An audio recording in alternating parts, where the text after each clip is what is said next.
Hello दोस्तों, मैं संदीप मिश्रा आप सभी का स्वागत करता हूं आपके यूट्यूब चैनल एसएम क्लासेस में। दोस्तों, आज के इस लेक्चर में मैं आप सभी के विज्ञान क्लास 10 के लेसन 2 अम्ल, क्षार और लवण से जितने भी क्वेश्चन दिए हुए हैं एनसीईआरटी की बुक में उनको सॉल्व कराऊंगा। चाहे वो पेज पे दिए हुए क्वेश्चन हो, पेज वाइज क्वेश्चन हो, चाहे एक्टिविटी से जुड़े हुए क्वेश्चन हो, या फिर आपके जो आंकिक प्रश्न है या फिर एक्सरसाइज के जो क्वेश्चन हैं उनको मैं सॉल्व कराऊंगा। तो आपको ऐसा कोई भी क्वेश्चन आपके बुक के एनसीईआरटी से नहीं होगा जिसका आंसर इस वीडियो में न मिले। इसके अलावा प्रीवियस ईयर एग्ज़ाम में आए हुए ऐसे क्वेश्चन को भी मैंने इंक्लूड किया है जो आपके एग्ज़ाम में आते रहे और आने वाले एग्ज़ाम के पॉइंट ऑफ व्यू से मोस्ट इम्पॉर्टेंट है। तो दोस्तों, आज का वीडियो आपके लिए मोस्ट इम्पॉर्टेंट होने वाला है क्योंकि आपको आपके एनसीईआरटी बुक से जितने भी क्वेश्चन हैं उसके आंसर विथ एक्सप्लेनेशन अर्थात उसको मैं समझाकर आपको बताऊंगा। तो वीडियो आपके लिए मोस्ट इम्पॉर्टेंट होने वाला है। वीडियो को आप शुरू से अंत तक जरूर देखिए। आइए वीडियो को स्टार्ट करते हैं। तो पेज नंबर 24 पे दिया गया जो पहला क्वेश्चन है, पीतल एवं तांबे के बर्तन में दही एवं खट्टे पदार्थ क्यों नहीं रखने चाहिए। तो आइए देखते हैं इसका आंसर क्या होगा। तो पीतल व तांबे के बर्तन में दही एवं खट्टे पदार्थ इसलिए नहीं रखना चाहिए क्योंकि दही में मौजूद जो लैक्टिक अम्ल होते हैं वो पीतल एवं तांबे के बर्तन से क्रिया करके हानिकारक अर्थात विषैले यौगिक बनाते हैं जो कि हमारे लिए हानिकारक होते हैं और इस कारण ये खाने योग्य नहीं रहते। तो इस कारण पीतल व तांबे के बर्तन में दही व खट्टे पदार्थ नहीं रखने चाहिए। बढ़ते हैं दूसरे क्वेश्चन की ओर। धातु के साथ अम्ल की अभिक्रिया होने पर सामान्यतः कौन सी गैस निकलती है, एक उदाहरण द्वारा समझाइए।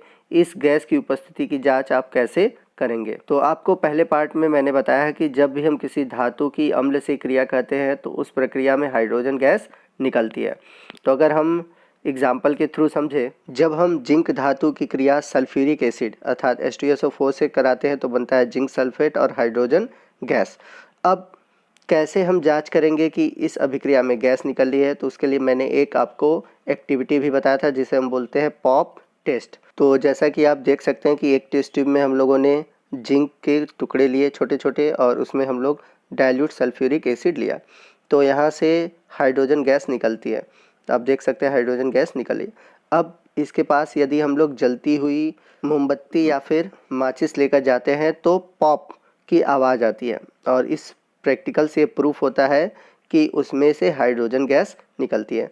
तो पॉप टेस्ट के द्वारा हम प्रूफ कर सकते हैं कि जब किसी धातु की अभिक्रिया किसी अम्ल से कराते हैं तो हाइड्रोजन गैस निकलती है।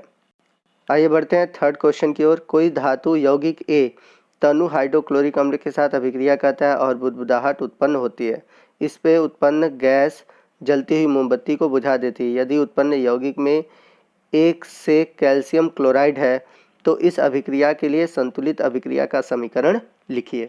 तो मैं आपको क्वेश्चन फिर से समझा दे रहा हूँ कि कोई धातु है ए, अगर हम उसकी अभिक्रिया तनु HCl से कराते हैं तो एक गैस निकलती है बुदबुदाहट के साथ और उस गैस के पास अगर हम जलती हुई मोमबत्ती ले जाते हैं तो वो मोमबत्ती बुझ जाती है। तो हमें प्रूफ करना है कि वो गैस कौन सी है। तो याद रखिएगा, जब किसी धातु की अभिक्रिया हम कैल्शियम कार्बोनेट मतलब किसी भी कार्बोनेट से कराते हैं तो उस समय कार्बन डाइऑक्साइड गैस निकलता है और हम सभी जानते हैं कि कार्बन डाइऑक्साइड किसी भी आग को बुझा सकता है। तो इस कारण वो मोमबत्ती बुझ जाती है। तो उसके लिए मैंने रिएक्शन दे रखा है। तो जैसा कि रिएक्शन में आप देख सकते हैं कि HCl अभिक्रिया कर रहा है CaCO3 से अर्थात कैल्शियम कार्बोनेट से, तो बन रहा है कार्बन डाइऑक्साइड गैस और ये कार्बन डाइऑक्साइड क्या करता है कि जलती हुई मोमबत्ती को बुझा देता है। तो फर्स्ट पार्ट में मैंने अम्ल क्षार के गुण में ये रिएक्शन आपको बताया। आइए बढ़ते हैं पेज नंबर 27 पे पूछे गए क्वेश्चन की ओर। तो क्वेश्चन है पहला, HCl HNO3 आदि जलीय विलयन में अम्लीय अभिलक्षण क्यों प्रदर्शित करते हैं जबकि अल्कोहल एवं ग्लूकोज जैसे यौगिकों के विलयन में अम्लीयता के अभिलक्षण प्रदर्शित नहीं होते। तो यदि हम बात करें HCl और HNO3 की, तो ये जो अम्ल है ये प्रबल अम्ल है और ये जल में आसानी से H+ आयन में टूट जाते हैं। जबकि यदि हम बात करें अल्कोहल और ग्लूकोज की तो ये H+ आयन में टूटते नहीं हैं। क्यों नहीं टूटते? क्योंकि ये एक दुर्बल अम्ल है और इस वजह से ही HCl और HNO3 जो कि एक प्रबल अम्ल है और आसानी से जलीय विलयन में H+ आयन में टूट जाते हैं, इस कारण ये अम्लीय प्रवृत्ति प्रदर्शित करते हैं। आगे बढ़ते हैं दूसरे क्वेश्चन की ओर। अम्ल का जलीय विलयन क्यों विद्युत का चालक होता है? बड़ा ही इंपॉर्टेंट क्वेश्चन है। तो जब कोई अम्लीय जलीय विलयन होता है, अगर हम उसमें करंट पास करते हैं तो उसमें विद्युत उत्पन्न होती है। तो ऐसा क्यों होता है, ये क्वेश्चन में पूछा गया है। तो इसका राइट आंसर है, जब अम्ल का जलीय विलयन विद्युत का चालन करता है। क्यों करता है? क्योंकि अम्ल जलीय विलयन में H+ आयन उत्पन्न करता है, जिसके कारण विद्युत धारा प्रवाहित होती है। तो जो अम्ल का जलीय विलयन होता है उसमें H+ आयन होते हैं, और उस H+ आयन की वजह से जब हम उसमें करंट पास करते हैं तो उसमें विद्युत धारा प्रवाहित होती है। आइए बढ़ते हैं क्वेश्चन नंबर 3 की ओर। शुष्क हाइड्रोक्लोरिक गैस शुष्क लिटमस पत्र के रंग को क्यों नहीं बदलती? जैसा कि हम सभी जानते हैं कि जब हम अम्ल में लिटमस पेपर ले जाते हैं तो उसका रंग बदल जाता है, लेकिन जब हम शुष्क HCl में लेकर जाते हैं तो लिटमस का रंग नहीं बदलता। ऐसा क्यों होता है? तो इसका आंसर है, शुष्क हाइड्रोक्लोरिक गैस शुष्क लिटमस पत्र के रंग को नहीं बदलता, क्योंकि जल की अनुपस्थिति में HCl से H+ आयन उत्पन्न नहीं होते, और सिर्फ जल की उपस्थिति में ही HCl से H+ आयन उत्पन्न होते हैं, और वही H+ आयन क्या करते हैं कि लिटमस पेपर के रंग को बदलते हैं। तो जब तक हम HCl को पानी में नहीं घोलेंगे तब तक वो कलर हमें नहीं देगा। बढ़ते हैं क्वेश्चन नंबर 4 की ओर। अम्ल को तनुकृत करते समय यह क्यों अनुशासित करते हैं कि अम्ल को जल में मिलाना चाहिए, न कि जल को अम्ल में? तो फर्स्ट पार्ट में मैंने आपको बताया था एक्टिविटी में कि जब भी हम कोई अम्ल को तनु करते हैं, मतलब पतला करते हैं, तो उस समय ये हम ध्यान देते हैं कि कभी भी अम्ल में जल को नहीं मिलाते, जबकि जल में अम्ल को मिलाते हैं। तो इसका राइट आंसर है, अम्ल को तनु करते समय हमें यह ध्यान रखना चाहिए कि अम्ल को जल में मिलाना चाहिए, न कि जल को अम्ल में, क्योंकि जल को सांद्र अम्ल में मिलाने से वह तीव्र अभिक्रिया करके विस्फोट करता है और इसके कई दुष्परिणाम हो सकते हैं। इसलिए हमें कभी भी जल को अम्ल में नहीं मिलाना चाहिए, बल्कि अम्ल को जल में मिलाना चाहिए, क्योंकि जब भी हम अम्ल में जल मिलाते हैं तो विस्फोट हो सकता है। बढ़ते हैं अगले क्वेश्चन की ओर। क्वेश्चन नंबर 5 है, अम्ल के विलयन को तनुकृत करते समय हाइड्रोजन आयन H3O+ की सांद्रता कैसे प्रभावित हो सकती है? तो इसका राइट आंसर है, अम्ल के विलयन को तनुकृत करते समय हाइड्रोनियम आयन की सांद्रता तभी प्रभावित होती है जब उसमें हाइड्रोक्सिल आयन मतलब OH- आयन घोला जाए। तो याद रखिएगा, कभी भी अम्ल में जो हाइड्रोनियम आयन होता है H3O+, उसकी सांद्रता तभी प्रभावित होती है जब हम उसमें OH- आयन अर्थात हाइड्रोक्सिल आयन घोलते हैं। बढ़ते हैं अगले क्वेश्चन की ओर। क्वेश्चन नंबर 6 है, जब सोडियम हाइड्रोक्साइड विलयन में अधिक क्षारक मिलाते हैं तो हाइड्रोक्सिल आयन OH- आयन की सांद्रता कैसे प्रभावित होती है? तो पहले क्वेश्चन को ध्यान से समझिए। कह रहा है कि जब सोडियम हाइड्रोक्साइड मतलब NaOH, तो हम जानते हैं कि NaOH क्या है, एक क्षारक है। अब इसमें कोई और क्षारक मिला दे तो क्या होगा? तो हम सभी जानते हैं कि क्षारक में OH- आयन होते हैं, तो क्षार में जब हम और क्षारक मिलाएंगे तो उसकी सांद्रता क्या होगी? बढ़ जाएगी। आइए पेज नंबर 31 पे पूछे गए प्रश्नों को देखते हैं। तो पहला क्वेश्चन है, आपके पास दो विलयन A और B है। विलयन A के pH का मान 6 और विलयन B के pH का मान 8 है। तो किस विलयन में हाइड्रोजन आयन की सांद्रता अधिक है और किसमें कौन सी अम्ल है और कौन सी क्षार है? तो मैंने आपको पढ़ाया था कि जब किसी विलयन का pH मान 7 से कम होता है तो वो अम्लीय होता है और 7 से अधिक होता है तो वो क्षारीय होता है। तो चूंकि क्वेश्चन में विलयन A का जो pH मान है वो 6 है तो ये अम्लीय होगा, और जिसका 8 है वो क्या होगा? क्षारीय होगा। बढ़ते हैं क्वेश्चन नंबर 2 की ओर। H+ आयन की सांद्रता का विलयन की प्रकृति पर क्या प्रभाव पड़ता है? तो कोई भी विलयन है, अगर हम उसमें H+ आयन की सांद्रता बढ़ाते जाएं तो वह और अधिक अम्लीय होता है, क्योंकि हम सभी जानते हैं कि H+ आयन अम्ल में पाया जाता है। तो याद रखिएगा, जब भी हम किसी विलयन में H+ आयन की मात्रा को बढ़ाते हैं तो वह और अधिक अम्लीय होता जाता है, और यदि इसकी जगह अगर हम हाइड्रोक्सिल आयन बढ़ाते हैं तो वह और अधिक क्षारीय होता है। क्वेश्चन नंबर 3 है, क्या क्षारकीय विलयन में H+ आयन होते हैं? अगर हाँ तो यह क्षारकीय क्यों होता है? बहुत ही अच्छा क्वेश्चन है। तो याद रखिएगा, कोई भी विलयन हो, चाहे अम्लीय हो चाहे क्षारीय, उसमें H+ आयन होता है। तो अब H+ आयन है तो वो क्षारीय क्यों होगा? क्यों होगा? क्योंकि जब कोई क्षारीय विलयन होता है तो उसमें तो H+ आयन होते हैं, परंतु इसमें OH- आयन की सांद्रता अधिक होती है, जबकि H+ आयन की सांद्रता कम होती है। तो याद रखिएगा, क्षारकीय विलयन में H+ आयन की सांद्रता कम होती है, जबकि OH- आयन की सांद्रता अधिक होती है, तभी वह विलयन क्या होता है, क्षारकीय होता है। बढ़ते हैं अगले क्वेश्चन की ओर। क्वेश्चन नंबर 4 है, कोई किसान खेत की मृदा की किस परिस्थितियों में बिना बुझा हुआ चूना अर्थात कैल्शियम ऑक्साइड, बुझा हुआ चूना कैल्शियम हाइड्रोक्साइड या चाक कैल्शियम कार्बोनेट का उपयोग करता है। तो यहाँ पर क्वेश्चन में आपको 3 कंडीशन दिया हुआ है और पूछ रहा है कि कोई भी अगर किसान खेतों में बुझा हुआ चूना, बिना बुझा हुआ चूना और चौक प्रयोग करता है तो क्यों करता है, इसको आपको बताना है। तो कोई भी किसान खेतों की मृदा की जो अम्लीय परिस्थिति है उसमें बिना बुझा हुआ चूना अर्थात कैल्शियम ऑक्साइड, बुझा हुआ चूना कैल्शियम हाइड्रोक्साइड या चाक जिसको हम बोलते हैं कैल्शियम कार्बोनेट का उपयोग करता है। चूँकि ये सभी केमिकल जो है ये क्षारीय प्रकृति के होते हैं और ये मृदा की अम्लीयता को खत्म कर देते हैं और उसे उदासीन बना देते हैं। आगे बढ़ते हैं पेज नंबर 36 पे पूछे गए प्रश्नों की ओर। तो पहला प्रश्न है, CaOCl2 यौगिक का प्रचलित नाम क्या है। बड़ा ही इंपॉर्टेंट क्वेश्चन है, याद रखिएगा। CaOCl2 यौगिक का प्रचलित नाम है विरंजक चूर्ण। आपको लास्ट पार्ट में मैंने इस टॉपिक पर वीडियो में बता रखा है। बढ़ते हैं क्वेश्चन नंबर 2 की ओर। उस पदार्थ का नाम बताइए जो क्लोरीन से क्रिया करके विरंजक चूर्ण बनाता है। तो मैंने पढ़ाया था कि जब शुष्क बुझा हुआ चूना का प्रयोग अगर हम क्लोरीन के साथ करते हैं तो बनता है विरंजक चूर्ण। तो इन दोनों रिएक्शन के लिए आप जो पीछे के अम्ल, क्षार और लवण से जुड़े हुए वीडियो हैं आप उनको देख लीजिए। अगर आप वो वीडियो नहीं देखे हैं तो उसका लिंक मैंने डिस्क्रिप्शन बॉक्स में दे रखा है, उस लिंक पर क्लिक करके आप वीडियो को देख सकते हैं। आइए बढ़ते हैं अगले क्वेश्चन की ओर। क्वेश्चन नंबर 3 है, कठोर जल को मृदु करने के लिए किस सोडियम यौगिक का प्रयोग करते हैं। तो मैंने बताया था कि कठोर जल को मृदु करने के लिए सोडियम कार्बोनेट, जिसे हम बोलते हैं धावन सोडा या धोने का सोडा कहते हैं, उसका प्रयोग किया जाता है। बढ़ते हैं क्वेश्चन नंबर 4 की ओर। सोडियम हाइड्रोजन कार्बोनेट के विलयन को गर्म करने पर क्या होगा, इस अभिक्रिया के लिए समीकरण भी लिखिए।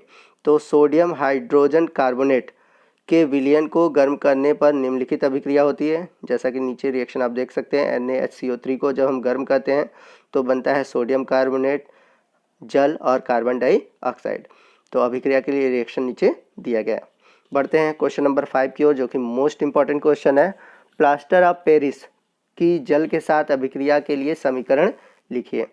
तो मैंने आपको बताया था कि जब भी हम प्लास्टर ऑफ पेरिस की अभिक्रिया जल से करते हैं तो बनता है जिप्सम। तो रिएक्शन लिखा हुआ है, प्लास्टर ऑफ पेरिस की क्रिया करा रहे हैं जल से, तो राइट साइड आप देख रहे हैं जिप्सम बना हुआ है। तो अभी तक हम लोगों ने जितने भी क्वेश्चन सॉल्व किए सभी क्वेश्चन आपके पेज वाइज दिए गए थे। नेक्स्ट हम वे क्वेश्चन सॉल्व करेंगे जो आपके अभ्यास में अर्थात एक्सरसाइज में दिए गए हैं। तो जैसा कि मैंने आप सभी से प्रॉमिस किया था कि मैं हर एक क्वेश्चन को सॉल्व कराऊंगा, चाहे वो पेज वाइज हो चाहे एक्सरसाइज। तो आइए एक्सरसाइज से जुड़े हुए क्वेश्चन को हम लोग देखते हैं। तो ऑब्जेक्टिव क्वेश्चन है, पहला क्वेश्चन है, कोई विलयन लाल लिटमस को नीला कर देता है तो इसका पीएच मान क्या होगा। तो क्षारीय गुणों में मैंने आपको बताया था कि जब लाल लिटमस को हम क्षार में डालते हैं तो वो नीला हो जाता है, और जब भी क्षार का पीएच होता है वो 7 से अधिक होता है। तो जैसा कि ऑप्शन में आप देख सकते हैं, ऑप्शन में 1, 4, 5 और 10 दिया हुआ है।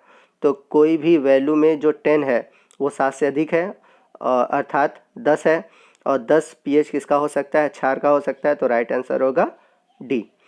आगे बढ़ते हैं दूसरे क्वेश्चन की ओर। कोई विलयन अंडे के पीसे हुए कवच से अभिक्रिया कर एक यौगिक उत्पन्न करता है जो चूने के पानी को दुधिया कर देता है, इस विलयन में क्या होगा।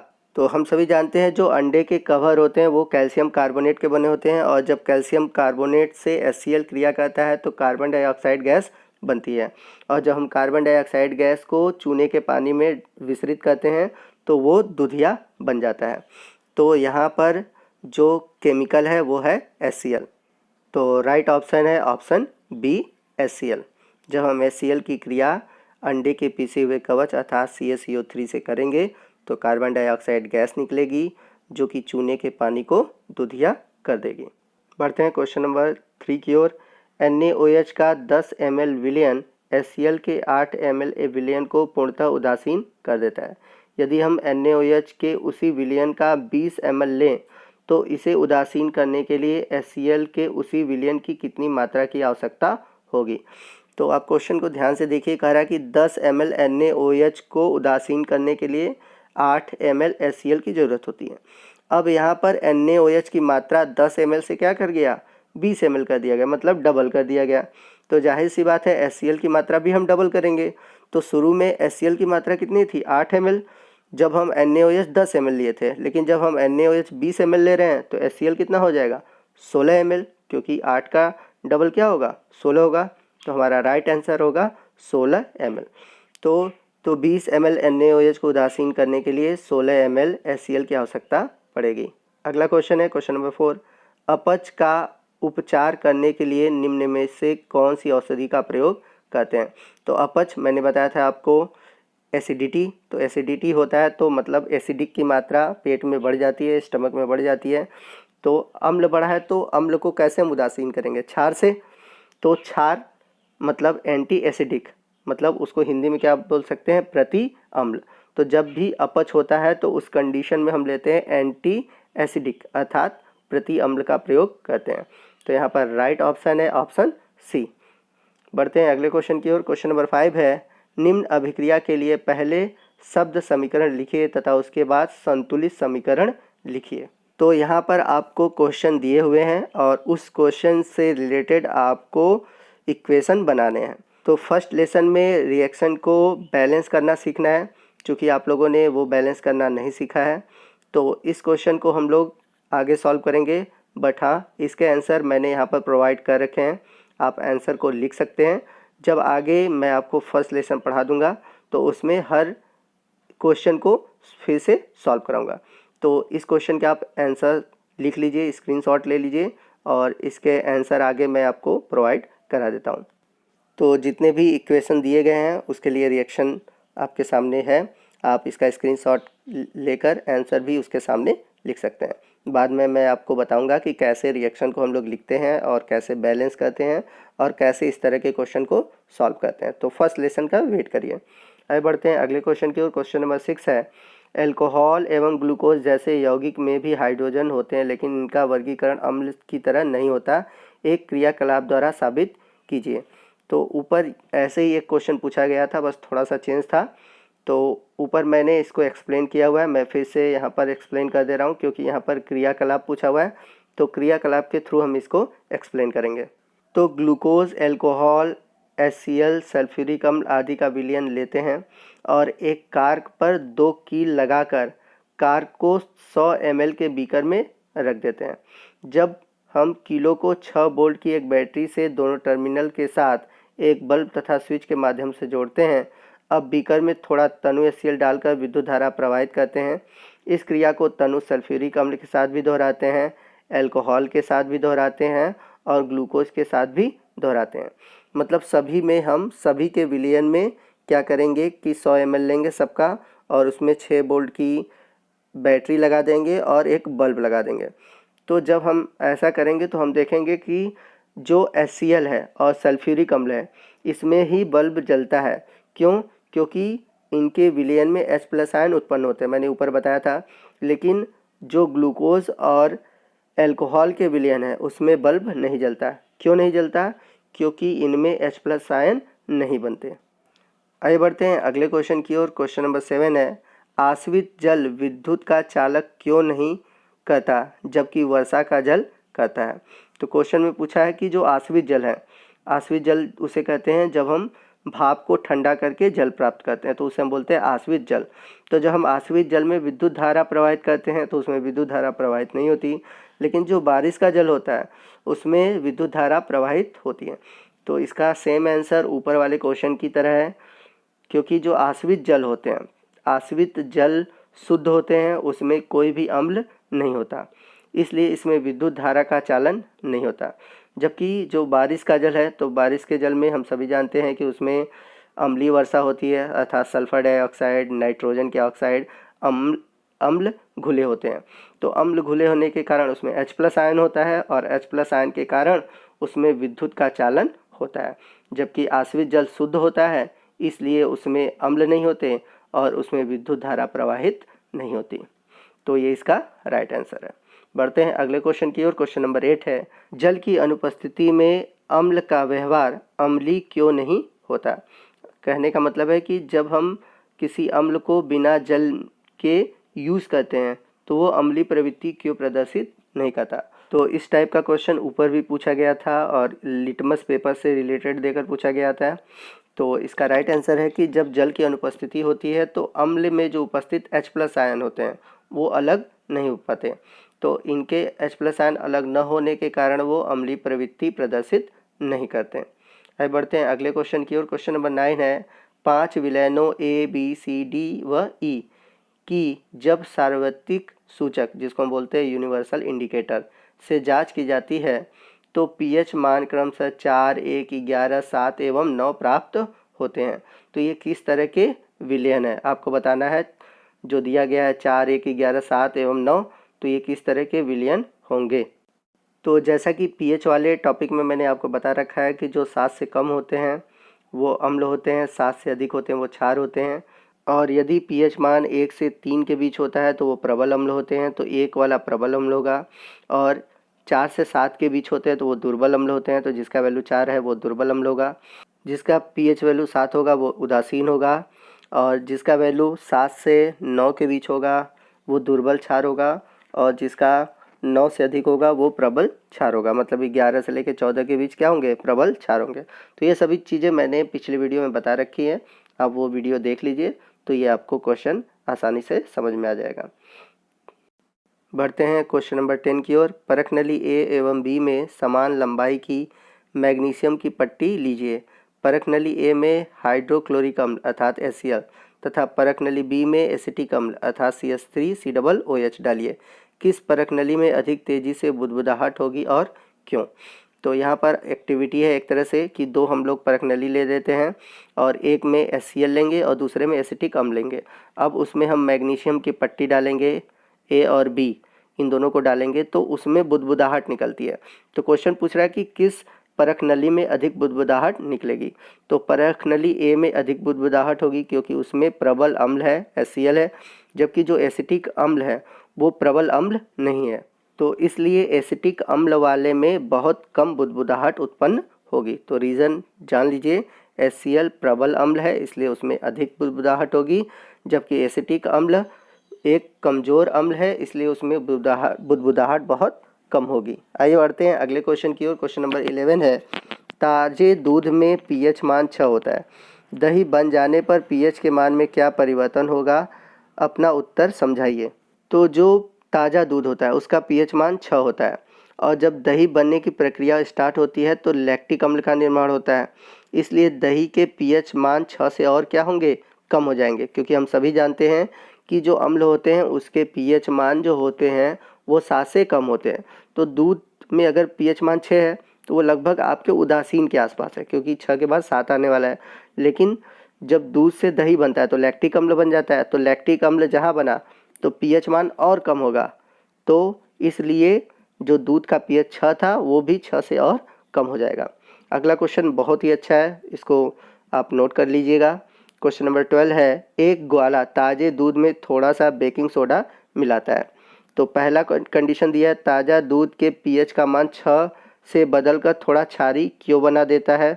दूसरा है, इस दूध को दही बनाने में अधिक समय क्यों लगता है। तो मैं पहले आपके क्वेश्चन का आंसर दे देता हूँ ए वाले का। तो जो ताज़ा दूध होता है तो उसका pH 6 होता है। अब हम सभी जानते हैं कि जो बेकिंग सोडा है ये एक प्रकार का क्षार है, तो जब हम ताज़ा दूध में बेकिंग सोडा मिला देते हैं तो दूध में उपस्थित जो लैक्टोबैसिलस जीवाणु हैं जो कि दूध को अम्लीय बनाते हैं, वो क्या कहते हैं, बेकिंग सोडा के मिलाने पर वो न्यूट्रल हो जाते हैं, उदासीन हो जाते हैं, जिसके कारण जो दूध होता है लंबे समय तक क्षारीय बना रहता है और ये ख़राब नहीं होता। तो इसलिए बेकिंग सोडा मिला दिया जाता है कि दूध खराब न हो पाए। अगर वही बात करें दूसरे कंडीशन की, तो इस दूध से दही बनने में अधिक समय इसलिए लगता है क्योंकि जाहिर सी बात है दूध का जो pH था वो 6 था, अम्लीय था। अब उसमें हम क्षार डाल देंगे तो वो और उदासीन हो जाएगा, और अधिक उदासीन होने की वजह से वो जल्दी ख़राब नहीं होता। क्यों, क्योंकि जब हम क्षार डाल देंगे तो उसमें जो लैक्टोबैसिलस बैक्टीरिया है वो अम्ल में बदल ही नहीं पाएंगे, मतलब कि लैक्टिक अम्ल का निर्माण ही नहीं होगा, और जब लैक्टिक अम्ल का निर्माण नहीं होगा तो दूध से दही जल्दी नहीं बनेगा। तो इस वजह से उसमें बेकिंग सोडा मिलाया जाता है। बढ़ते हैं अगले क्वेश्चन की ओर। क्वेश्चन नंबर 13 है, प्लास्टर ऑफ पेरिस को आर्द्ररोधी बर्तन में क्यों रखा जाना चाहिए, इसकी व्याख्या कीजिए। तो जो प्लास्टर ऑफ पेरिस है उसे आर्द्ररोधी बर्तन मतलब कि ऐसा बर्तन जिसमें नमी न जा पाए। तो ऐसे बर्तन इसलिए रखते हैं क्योंकि जो आर्द्रता होती है, जो नमी होती है, नमी में जल उपस्थित होता है। अब जब प्लास्टर ऑफ पेरिस जल अवशोषित करेगा तो वो क्या हो जाएगा, जिप्सम में बदल जाएगा, और जिप्सम में बदलते ही वो ठोस हो जाएगा। तो इस कारण जो प्लास्टर ऑफ पेरिस है वो ख़राब हो जाएगा। तो इसलिए इस गुण के कारण इसे ऐसे कंटेनर में रखते हैं जिसमें नमी न हो। आई होप आपको समझ में आ गया होगा। आइए बढ़ते हैं अगले क्वेश्चन की ओर। क्वेश्चन नंबर 14 है, उदासीनीकरण अभिक्रिया क्या है, 2 उदाहरण देकर समझाइए।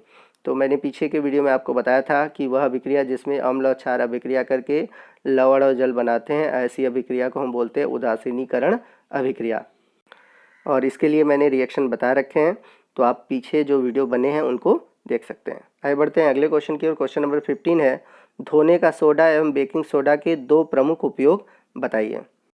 तो इस टॉपिक पर भी मैंने वीडियो बना रखे हैं, तो आप वो वीडियो देख सकते हैं। मैं यहाँ पर आपको सिंपली आंसर बता देता हूँ।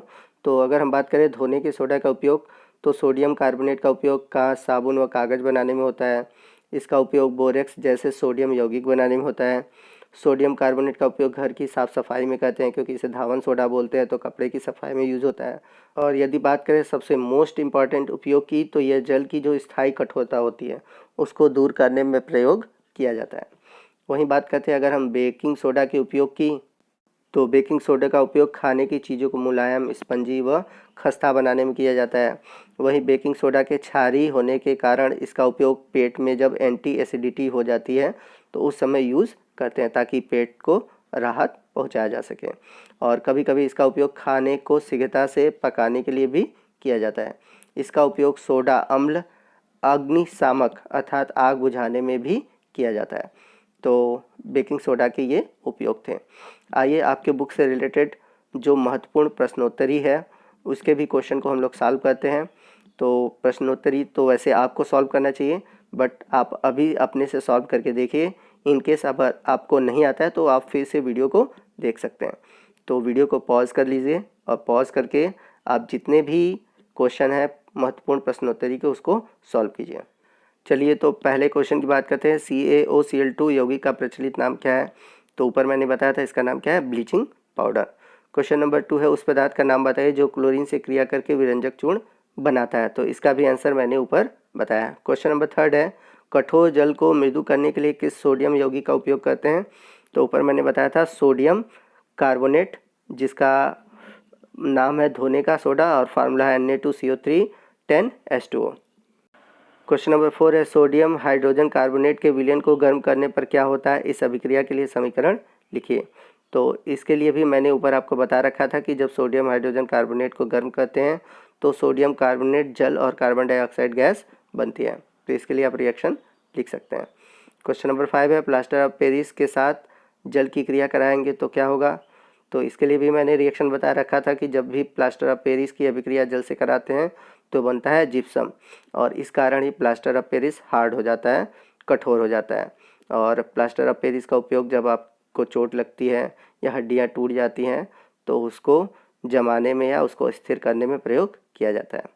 आइए बात करते हैं कुछ अतिरिक्त एवं महत्वपूर्ण प्रश्नों को जो कि पिछले सालों में आपके पेपर में आए हुए हैं, तो आपके आने वाले एग्ज़ाम के पॉइंट ऑफ व्यू से मोस्ट इम्पॉर्टेंट है। तो पहला क्वेश्चन है, 2 प्राकृतिक संसूचकों जिसको हम बोलते हैं इंडिकेटर के नाम लिखिए। तो मैंने फर्स्ट पार्ट में आपको बताया है और राइट आंसर है लिटमस पेपर और हल्दी। बढ़ते हैं दूसरे क्वेश्चन की ओर, 2 संश्लेषित इंडिकेटर के नाम लिखिए। तो मेथिल ऑरेंज और फिनॉल फेथिलीन। तो फिनॉल फेथिलीन आप अक्सर जानते होंगे, कारगोली के नाम से सुने होंगे। आपके घरों में कपड़ों के अंदर सफ़ेद रंग की गोली रखी जाती है, वही है फिनॉल फेथिलीन। बढ़ते हैं अगले क्वेश्चन के। क्वेश्चन नंबर 3 है, कुछ ऐसे पदार्थ जिनका गंध अम्लीय या क्षारकीय माध्यम में बदल जाता है उन्हें क्या कहते हैं। तो ऐसे पदार्थों को हम बोलते हैं गंधीय सूचक, अर्थात जो गंध में अपने गुणों को परिवर्तित करते हैं। क्वेश्चन नंबर 4 है, अम्ल के अवशिष्टों के साथ मिलकर धातु एक यौगिक बनाता है और हाइड्रोजन गैस निकलती है। इस यौगिक को क्या कहते हैं? तो जब कोई भी अम्ल किसी धातु से क्रिया करता है तो लवण और हाइड्रोजन गैस बनाता है। तो हाइड्रोजन गैस के बारे में तो बोल ही दिया है, तो रह क्या गया? लवण। अगला क्वेश्चन है क्वेश्चन नंबर 5, कैल्शियम कार्बोनेट के विविध रूपों के नाम लिखिए। तो आपको बताना है कि कैल्शियम कार्बोनेट किन किन और रूपों में पाया जाता है। तो चूना पत्थर है, खड़िया है, संगमरमर है, इसमें कैल्शियम कार्बोनेट पाए जाते हैं। क्वेश्चन नंबर 6 है, चूने के पानी में कार्बन डाइऑक्साइड गैस प्रवाहित करने पर कैल्शियम कार्बोनेट का सफ़ेद अवक्षेप तथा जल प्राप्त होता है। तो इस अभिक्रिया का समीकरण लिखना है। इसमें सफ़ेद अवक्षेप को क्या कहते हैं और अत्यधिक मात्रा में कार्बन डाइऑक्साइड गैस प्रवाहित करने पर क्या होगा? इन तीनों कंडीशन के लिए हमें आंसर देना है। तो इस अभिक्रिया के लिए रिएक्शन दिया हुआ है, कैसे कैल्शियम कार्बोनेट का फॉर्मेशन होगा, और जब हम CO2 को चूने के पानी में डालेंगे तो बनता है कैल्शियम कार्बोनेट और जल, और पूछा हुआ है कि वो क्या बनता है, तो दूसरे का आंसर है कैल्शियम कार्बोनेट। बढ़ते हैं क्वेश्चन नंबर 7 की ओर। अम्ल और क्षारक के आपसी अभिक्रिया से लवण और जल बनता है, इस अभिक्रिया को क्या कहते हैं? तो हम सभी जानते हैं ऐसी अभिक्रिया को हम बोलते हैं उदासीनीकरण अभिक्रिया। क्वेश्चन नंबर 8 है, उदासीनीकरण अभिक्रिया किसे कहते हैं? तो ये क्वेश्चन का आंसर मैंने बता चुका है कि अम्ल और क्षार के मिलने से लवण और जल बनता है, इस अभिक्रिया को हम बोलते हैं उदासीनीकरण अभिक्रिया। क्वेश्चन नंबर 9 है, बहुत ही इंपॉर्टेंट है, धात्विक ऑक्साइडों की प्रवृत्ति क्या होती है? तो याद रखिएगा, जितने भी धात्विक ऑक्साइड हैं उनकी प्रवृत्ति क्षार की होती है। जैसे हम ले लें Na2O, MgO, ये सब धात्विक ऑक्साइड हैं। क्वेश्चन नंबर 10 है, अधात्विक ऑक्साइडों की प्रवृत्ति क्या होती है? ये भी क्वेश्चन इंपॉर्टेंट है। तो जितने भी अधात्विक ऑक्साइड है उनकी प्रवृत्ति अम्लीय होती है। तो आंसर में धात्विक लिख दिया है, इसको सही कर लीजिएगा, अधात्विक ऑक्साइड। तो अधात्विक ऑक्साइड की प्रवृत्ति कैसी होती है? अम्लीय होती है। क्वेश्चन नंबर 11 है, पीतल एवं तांबे के बर्तनों में दही व खड्डे पदार्थ क्यों नहीं रखने चाहिए? तो इसका आंसर मैंने पहले ही बता दिया है कि जब इसमें हम खट्टे पदार्थ रखते हैं तो वो अम्ल से क्रिया करके विषैले पदार्थ बनाते हैं जो कि हमारे शरीर के लिए हानिकारक होते हैं। क्वेश्चन नंबर 12 है, धातु के साथ अम्ल की अभिक्रिया होने पर कौन सी गैस निकलती है? एक उदाहरण देकर समझाइए, इस गैस की उपस्थिति की जांच कैसे करेंगे? तो इसके लिए भी मैंने आपको रिएक्शन ऊपर बताया था कि जब हम जिंक के साथ H2SO4 की क्रिया कराते हैं अर्थात धातु के साथ अम्ल की क्रिया कराते हैं तो हाइड्रोजन गैस बनती है। और इसके लिए मैंने आपको पॉप रिएक्शन बताया था जिसमें कि फट से ध्वनि निकलती है जब हम जलती हुई मोमबत्ती इसके पास ले जाते हैं। इसे पॉप टेस्ट भी कहा जाता है। तो ये हाइड्रोजन गैस की उपस्थिति को दिखाने के लिए ही किया जाता है। बढ़ते हैं अगले क्वेश्चन की ओर। क्वेश्चन नंबर 13 है, जल में घुलनशील क्षारक को क्या कहते हैं? बड़ा ही इंपॉर्टेंट है, कई बार पूछा गया क्वेश्चन है। तो मैंने पीछे भी बताया था कि जब जल में कोई भी क्षारक घुल जाता है तो उसे हम बोलते हैं क्षार। तो आप क्षार और क्षारक में अंतर हमेशा याद रखिएगा। क्वेश्चन नंबर 14 है, हमारे शरीर में दांतों का इनेमल एक सबसे कठोर पदार्थ है। चॉकलेट तथा मिठाई खाने से यह क्षय होने लगता है। इसकी रोकथाम के लिए क्या करना चाहिए? इनेमल किसका बना होता है? मुंह का पीएच कितना होता है? तो इससे रिलेटेड भी मैंने वीडियो में आपको बताया है, मैं आपको फिर से बता दे रहा हूँ। और अगर आपको अच्छे से ये पार्ट देखना है या आंसर देखना है तो आप पीछे वाले वीडियो ज़रूर देखें। तो मुंह में जो उपस्थित बैक्टीरिया होते हैं भोजन के पश्चात, तो मुंह में अपशिष्ट जो शर्करा होती है या खाद्य पदार्थ होते हैं उसको अम्ल में बदलने लगते हैं और यह अम्ल क्या करता है? मुंह के पीएच मान को और कम कर देता है, जिससे जो दांत में ऊपर की इनेमल होती है वो धीरे धीरे खत्म होने लगती है। तो इसके लिए हम भोजन करने के पश्चात मुंह साफ करें। और इसके अलावा कैल्शियम फॉस्फेट का बना हुआ जो इनेमल होता है उसको हम बचा सकते हैं। तो जब हम ब्रश करते हैं तो हमारे जो पेस्ट होते हैं उसमें क्षारीय प्रवृत्ति होता है और इस क्षारीय प्रवृत्ति के कारण ही इनेमल जो ऊपरी लेयर है इसको बचाया जा सकता है। और जो मुंह का पीएच होता है उसका पीएच मान होता है 5.5। तो याद रखिएगा, मुंह में जो दांत पाए जाते हैं, दांत में सबसे ऊपर लेयर होती है इनेमल, जो कि न ब्रश करने पर धीरे धीरे खत्म होने लगते हैं। इस वजह से हम ब्रश करते हैं और ब्रश की वजह से हम अपने मुंह का जो पीएच बैलेंस है उसको बनाए रख सकते हैं। आगे बढ़ते हैं अगले क्वेश्चन की ओर। क्वेश्चन नंबर 15 है, मांसपेशियों के क्रैम्प क्यों होते हैं? अर्थात मांसपेशियों में खिंचाव क्यों होता है या दर्द क्यों होता है? तो जब हम दौड़ते हैं तो मांसपेशियों में लैक्टिक अम्ल बनने लगता है, तो इस वजह से वहाँ पर क्रैम्प आ जाती है, खिंचाव आ जाते हैं और इस खिंचाव के कारण ही वहाँ पर दर्द होने लगता है।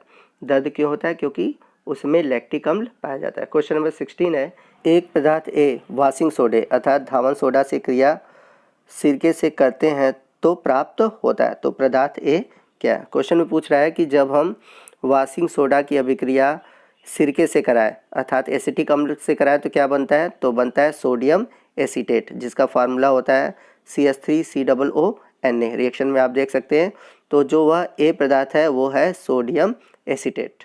तो आप रिएक्शन में देख सकते हैं कि Na2CO3 अर्थात वॉशिंग सोडा अभिक्रिया कर रहा है CH3COOH अर्थात एसिटिक एसिड से और बन रहा है आपका सोडियम एसीटेट, यही है पदार्थ ए। अगला क्वेश्चन है, क्वेश्चन नंबर 70 है, किसी टूटी हुई हड्डी को स्थिर रखने के लिए डॉक्टर श्वेत पाउडर की पानी में बनी पेस्ट का उपयोग करते हैं, तो उस पदार्थ का नाम बताइए और इसका रासायनिक सूत्र लिखिए। तो जैसा कि मैंने बताया था, ऊपर भी बताया है कि जो वो सफ़ेद रंग का पाउडर होता है उसे हम बोलते हैं प्लास्टर ऑफ पेरिस, और उसके रासायनिक सूत्र की बात करें तो आप जैसा कि देख सकते हैं उसका रासायनिक सूत्र होगा CaSO4 हाफ H2O। नीचे रिएक्शन लिखा हुआ है, आप देख सकते हैं। उसी तरह तीसरा क्वेश्चन दिया है इसी में, इस पदार्थ का एक विशेष गुण बताइए, मतलब आपको POP अर्थात प्लास्टर ऑफ पेरिस का गुण बताना है। और वहीं एक और क्वेश्चन है, इस पदार्थ को आर्द्ररोधी बर्तन में क्यों रखना चाहिए? तो विशेष गुण के बारे में अगर बात करें तो इसका एक विशेष गुण यह है कि जल मिलाने पर यह तुरंत कठोर हो जाता है, इसलिए इसका उपयोग खिलौने बनाने में किया जाता है। वहीं अगर हम बात करें, इसे आर्द्ररोधी बर्तन में इसलिए रखते हैं क्योंकि मैंने बताया था कि यदि यह पानी से क्रिया करता है तो जिप्सम में बदल जाता है और ये ठोस हो जाता है। तो ये था इसका आंसर। क्वेश्चन नंबर 18 है, तनुकरण किसे कहते हैं? तो बहुत ही अच्छा क्वेश्चन है तनुकरण।